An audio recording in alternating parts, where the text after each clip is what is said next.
ఓం నమో వెంకటేశాయ. అందరికీ నమస్తే అండి. Welcome back to my channel Tirumala talks. నేను మీ లక్ష్మీ పూజిత. తిరుమల యొక్క డైలీ అప్డేట్స్కి స్వాగతం. తిరుమల దర్శనానికి సంబంధించిన లేటెస్ట్ అప్డేట్స్ కోసం మన ఛానల్ యొక్క టెలిగ్రామ్ గ్రూప్లో జాయిన్ అవ్వగలరు. ఆ గ్రూప్ యొక్క లింక్ అనేది ఈ వీడియో కింద డిస్క్రిప్షన్లో మరియు కామెంట్ సెక్షన్లో ఇవ్వటం జరిగింది. ఈ వీడియోలో మనం ఈరోజు తిరుమలలో ఏ దర్శనానికి ఎంత సమయం పడుతోంది, అలాగే సర్వదర్శనం టికెట్ల వివరాలు మరియు రూమ్స్ యొక్క పూర్తి వివరాలను తెలుసుకుందామండి. కనుక వీడియోని చివరి వరకు చూడండి. ముందుగా నిన్నటి రోజున తిరుమలలో స్వామివారిని మొత్తం 65,901 మంది భక్తులు దర్శించుకున్నారండి. అందులో స్వామివారికి మొత్తం 16,991 మంది భక్తులు తలనీలాలను సమర్పించారు. నిన్నటి రోజున తిరుమల శ్రీవారి హుండీ యొక్క ఆదాయం అనేది 3,77,00,000 రూపాయలు. ఈరోజు కూడా ఎటువంటి దర్శనం టికెట్లు లేకుండా నేరుగా భక్తులను సర్వదర్శనానికైతే అనుమతిస్తున్నారండి. అయితే ఇలా టికెట్లు లేకుండా వెళ్ళే దర్శనానికి ఈరోజు 6 నుంచి 7 గంటల సమయం అనేది పడుతోంది. అలాగే ప్రతిరోజు తిరుపతిలో ఇచ్చే సర్వదర్శనం టోకెన్లను తీసుకొని దర్శనానికి వెళ్ళే వారికి దర్శనానికి 4 గంటల సమయం అనేది పడుతోంది. అలాగే 300 రూపాయల దర్శనం టికెట్లు ఉన్నవారికి, 500 రూపాయల దర్శనం టికెట్లు ఉన్నవారికి దర్శనానికి కేవలం 2 గంటల సమయం మాత్రమే పడుతోంది. తిరుపతిలో సర్వదర్శనం టికెట్లు ఎక్కడ ఇస్తారు అని ఇంకా కూడా చాలామంది భక్తులు అడుగుతున్నారండి.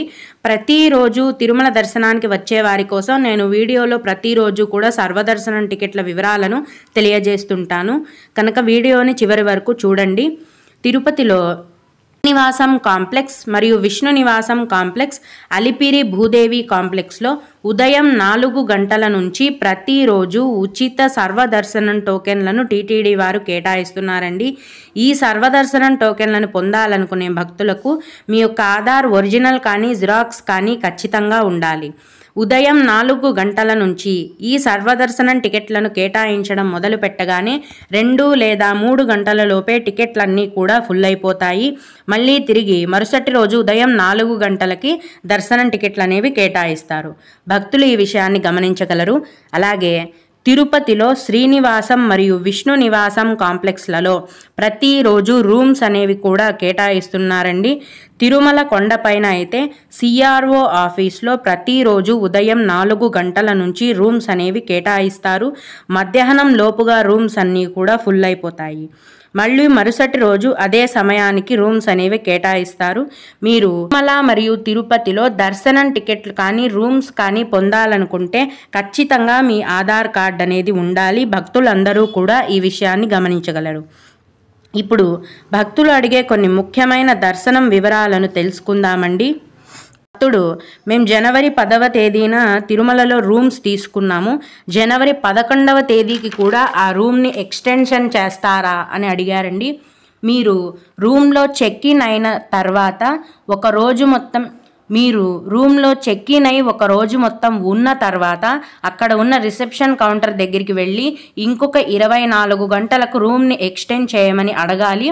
వాళ్ళు ఆ రోజు భక్తుల యొక్క రద్దీ అనేది చూసుకొని మీ దగ్గర ఎక్స్ట్రా అమౌంట్ అనేది తీసుకొని రూమ్ని ఇంకొక 24 గంటలకు ఎక్స్టెండ్ చేస్తారండి.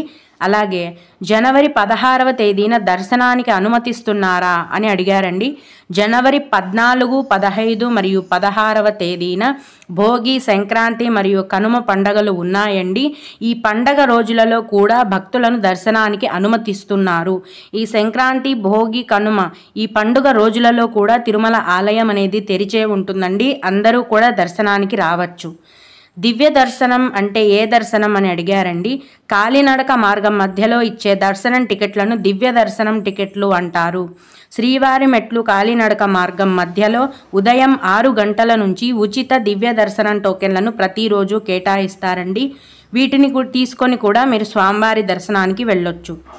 అలాగే మేము సీనియర్ సిటిజన్ దర్శనం టికెట్లను బుక్ చేసుకున్నాము. మాకు రిపోర్టింగ్ టైం అనేది మధ్యాహ్నం 1 గంటకి ఇచ్చారు.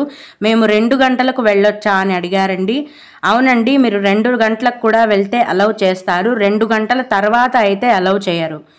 మీకు కూడా ఇలా ఏవైనా సందేహాలు ఉన్నట్లయితే ఈ వీడియో కింద కామెంట్ సెక్షన్లో తెలియజేయగలరు. ఇవి ఇవాల్టి తిరుమల అప్డేట్స్. ఇలాంటి మరిన్ని వీడియోల కోసం నా ఛానల్ని సబ్స్క్రైబ్ చేసుకోండి. ఓం నమో వెంకటేశాయ.